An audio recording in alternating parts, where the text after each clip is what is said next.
Regresamos con la hora clave. Recordamos que pueden interactuar con nosotros a través de la etiqueta numeral hora clave. Y le damos la bienvenida a nuestro invitado Carlos Luzberti. Carlos es profesor y además es investigador del Centro de Derechos Humanos de la UCAP. Bienvenido.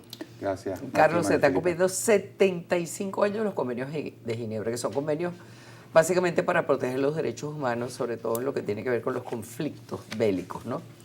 Ahora, todos estos marcos, digamos, de protección se han venido ratificando a lo largo de todos estos años en diferentes otras instancias.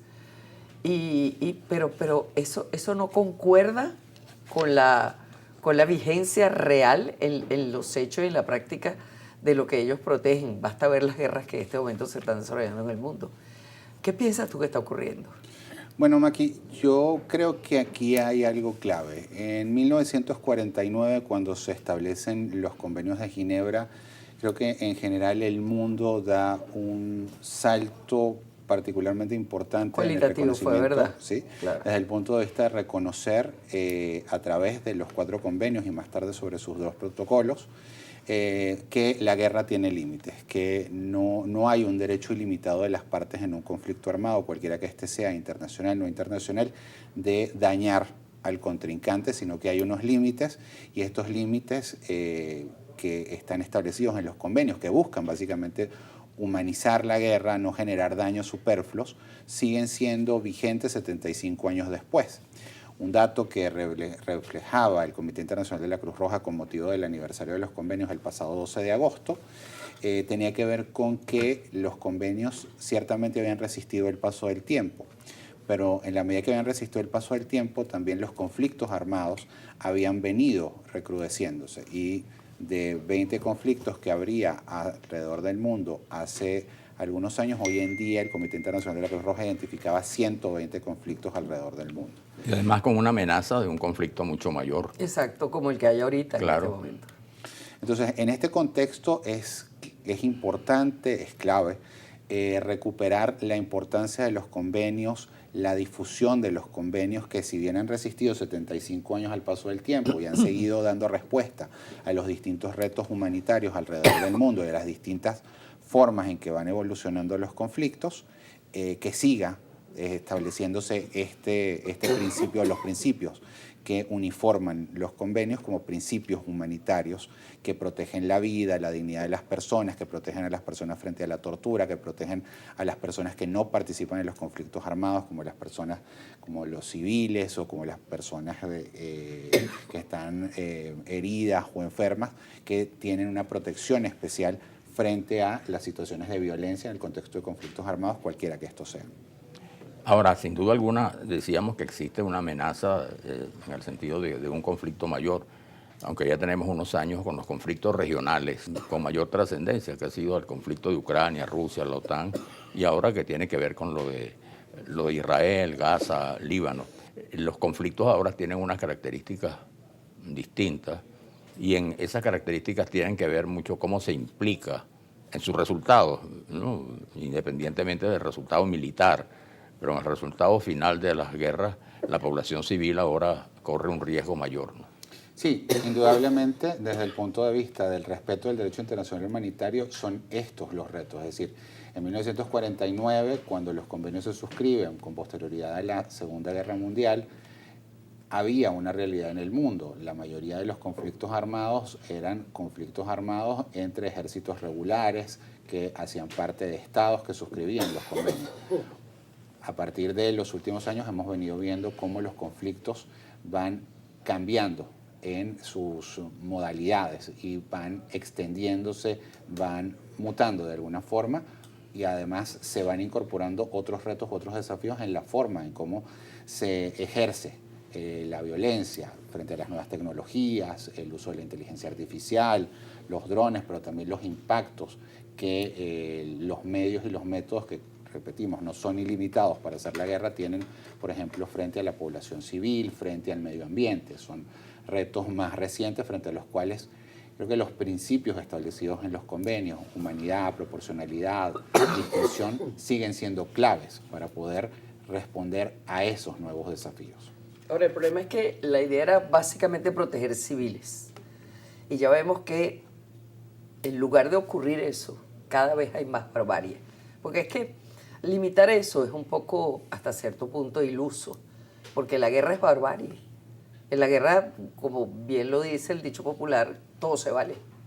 Y entonces, yo no sé hasta qué punto este tipo de convenios puedan tener algún tipo de éxito, y más ahora, cuando el exterminio es mucho mayor, porque estamos hablando ya de armas nucleares, como decía Manuel. Que precisamente la gran evolución que representan en la humanidad de los convenios de Ginebra es poner coto a esta idea de que en la guerra todo se vale. En la guerra no se vale todo, y eso lo venimos viendo en la evolución del derecho internacional humanitario específicamente, en tanto y en cuanto, como decíamos, se limitan los métodos de hacer la guerra.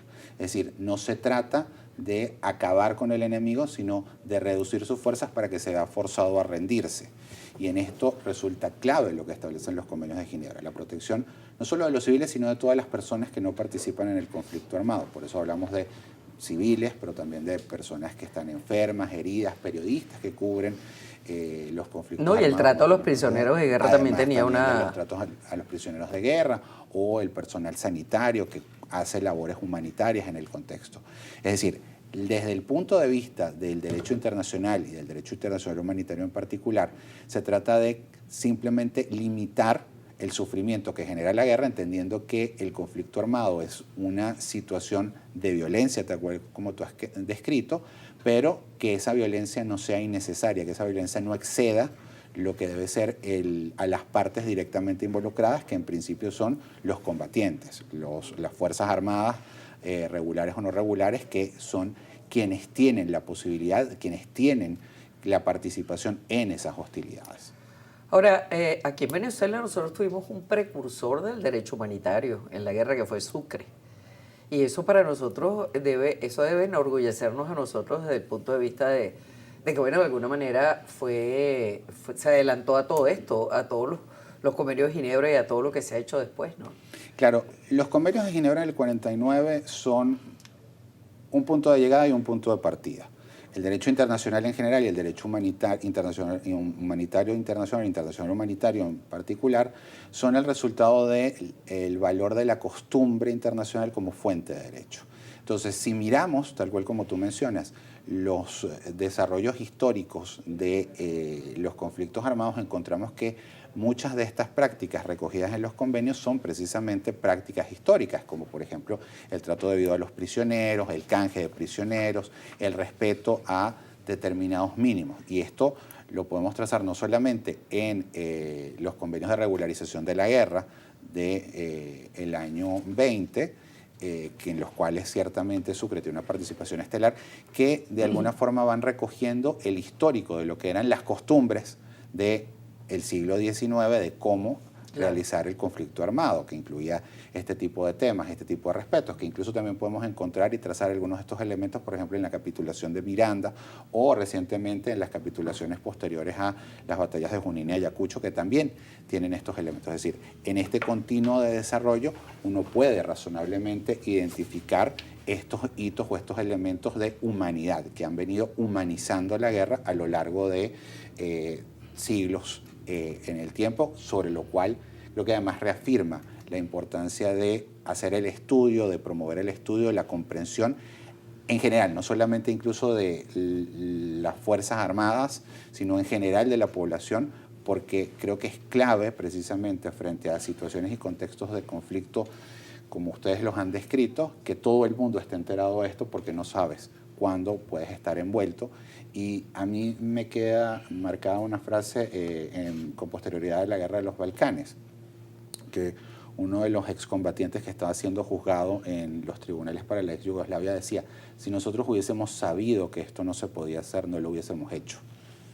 Y es por eso que es importante además capacitarse en derecho internacional humanitario desde el punto de vista de prevenir la ocurrencia de situaciones graves que luego generan heridas que no pueden ser reparadas fácilmente en las sociedades, no digamos ya en los individuos que son directamente víctimas, sino en general en la sociedad. Eso tiene mucho que ver con lo que se llama la guerra moderna, ¿no? La guerra híbrida también, la guerra cognitiva, que ya no se trata del enfrentamiento tradicional entre dos ejércitos, ¿no? además con las armas que se sabía, pues, ¿no? Lo estamos viendo últimamente, por ejemplo, ya los ataques no son aéreos como antes, los aviones que descargan, ahora son drones, ¿no? Que a distancias inmensas son capaces de producir un daño mayor que el que producían los aviones, porque los aviones estaban sujetos a que hubiese una respuesta, ¿no? Entonces, pero eso es un rasgo. Pero en general, esto que estamos viviendo es una guerra absolutamente distinta, donde, por supuesto, el riesgo para la población es mayor, que en definitiva es la víctima, digamos, si no inocente, es la víctima que no está en la guerra y que al final paga, porque incluso hay informaciones que siempre en los conflictos la población civil tiene un alto grado de paga los costos, ¿no? Hay muchas bajas civiles, mucha gente que no está metida directamente en el asunto. Ahora, yo lo que sí me pregunto es, porque es que cuando tú ves la historia, tú dices, ok, están estos convenios que imponen límites a la barbarie ocurre, entonces pues los ves sentados en los tribunales, juzgados, etcétera, etcétera. Pero eso no impide, o sea, ¿cómo hacer para que eso pueda tener una vigencia mayor? Ahí reafirmó el comentario respecto a la importancia de capacitar y difundir el derecho internacional humanitario en tiempo de paz. Y es además una premisa desde el punto de vista internacional de las obligaciones que asumen los estados en función a el haber suscrito los convenios. Los convenios están ampliamente ratificados, más de 190 países los han suscrito, más de 180 países hay presencia de la Cruz Roja como organizaciones nacionales, además de los otros integrantes del Movimiento Internacional de la Cruz Roja como la Federación y el propio Comité Internacional de la Cruz Roja, que tienen este deber de difundir el derecho internacional humanitario cuando no hay situaciones de conflicto armado, precisamente como una manera de prevención.